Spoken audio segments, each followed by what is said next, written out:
মাছ মাংস খেতে খেতে যাদের রুচি একেবারে অতিষ্ঠ হয়ে গিয়েছে, আজকে তাদের জন্য রুচি সম্পন্ন একটি মজার রেসিপি নিয়ে চলে এসেছি বরাবরের মতো আমি মিশু ফুড ফ্লেভার থেকে মিশু। হ্যালো ভিউয়ার্স, আসসালামু আলাইকুম। সবাই কেমন আছেন? রমজান এবং ঈদ উপলক্ষে কয়টা দিন টানা মাছ মাংস খেতে খেতে যখন আপনি অতিষ্ঠ হয়ে যাবেন, আর ঠিক তখনই এই ধরনের তৃপ্তি সহকারে খাওয়ার মতো একটি রেসিপি আপনার টেবিলে যদি থাকে তাহলে চেটেপুটে খাওয়া যায়। আজকে এরকম একটি মজার রেসিপি আপনাদের সাথে আমি শেয়ার করব।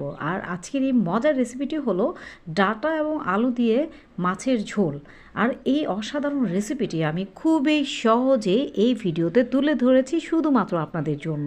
আর ভিডিওটি দেখার জন্য আপনাদের সবার কাছে রিকোয়েস্ট রইল, আর যারা অলরেডি ভিডিওটি দেখা শুরু করেছেন তারা যেন একটি লাইক দিয়ে আমার ভিডিওটি দেখা শুরু করেন, আর ভিডিওটি কোনোভাবেই স্কিপ করবেন না। তো আমি এখন সরাসরি কিচেনে চলে গেলাম। আর এখন আমি এখানে দিয়ে দিয়েছি চুলায় একটি প্যানের মধ্যে দিয়ে দিয়েছি রান্নার রেগুলার তেল। আমি এখানে ডাঁটা এবং আলুগুলোকে মাঝারি সাইজ করে এগুলোকে পরিষ্কার করে কেটে নিয়েছি। দেখুন, আমি ঠিক এর সাইজগুলোকে এভাবে করে নিয়েছি। আর ডাঁটা খেতে পছন্দ করে না এমন মানুষ খুব কমই আছে। আর যেহেতু এখন গরম পড়া শুরু করেছে, গ্রীষ্মকালীন সবজি অলরেডি বের হয়েছে, আর গ্রীষ্মকালীন সবজির মধ্যে এই ডাঁটা হচ্ছে সবে মজাদার একটি সবজি। আর এর সাথে যদি দু একটি আলু দেওয়া হয় তাহলে তো কোনো কথাই নেই। তো আজকে আমি একেবারে ভিন্ন রকমভাবে এই ডাঁটা সবজিটি রান্না করেছি। আমি তেলটুকু গরম হওয়ার পর ডাঁটা এবং আলুগুলোকে একটু ফ্রাই করে নেব। তো আমি এর মধ্যে দিয়ে দিয়েছি সামান্য পরিমাণ হলুদের গুঁড়োটুকু দিয়ে আমি মিনিট 2-3 মতো এগুলোকে একটু ফ্রাই করে নেব।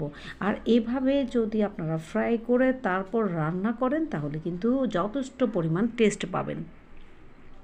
এখন আমি এগুলোকে অন্য একটি পাত্রে তুলে নিয়েছি। নেয়ার পর আমি চুলায় আরেকটি প্যান বসিয়েছি। বসানোর পর আমি এখানে রান্নার রেগুলার তেলটুকু দিয়েছি। তেলটুকু গরম হওয়ার পর আমি এখানে পেঁয়াজ কুচি দিয়ে দিয়েছি। দেওয়ার পর আমি কিছু বাটা মশলা ব্যবহার করেছি। এখানে আমি কাঁচামরিচ বাটা, পেঁয়াজ বাটা, আদা বাটা এবং রসুন বাটা ব্যবহার করেছি। আসলে মাছ তরকারিতে অনেকেই কিন্তু এত মশলা ব্যবহার করেন না, তবে আপনারা অবশ্যই আমার এই প্রসেসিংটা ফলো করে বাসায় একটিবার এই ডাঁটা সবজিটি রান্না করে খাবেন। দেখবেন একেবারে ভিন্ন একটি টেস্ট এই সবজির মধ্যে পেয়েছেন।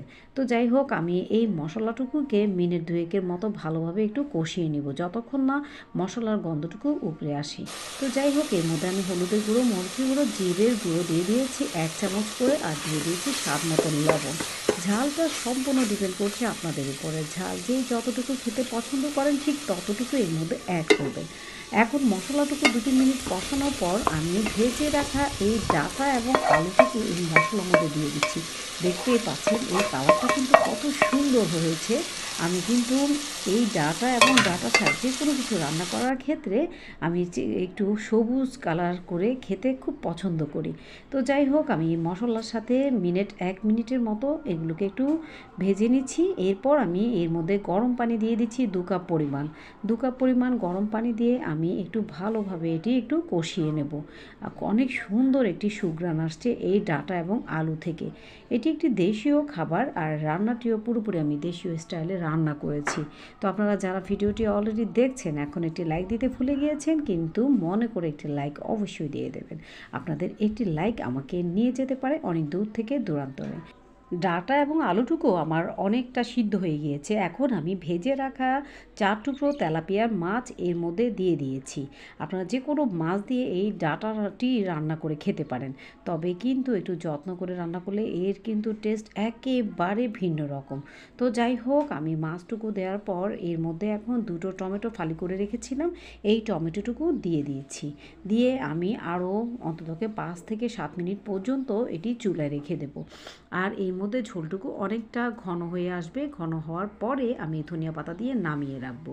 তো ততক্ষণ পর্যন্ত আপনাদের কাছে আবারও রিকোয়েস্ট করছি, আপনারা যারা আমার ভিডিওটি দেখছেন ভিডিওটি কোনোভাবেই স্কিপ করবেন না, আর পুরো ভিডিওটি অবশ্যই মনোযোগ সহকারে দেখে নেবেন। তো অলরেডি আমার রান্নাটি কিন্তু পুরোপুরি তৈরি হয়ে গিয়েছে খাবারের জন্য। তো আজকে বিশেষত আমার এই রান্নাটি করেছে আমি দুপুরের জন্য।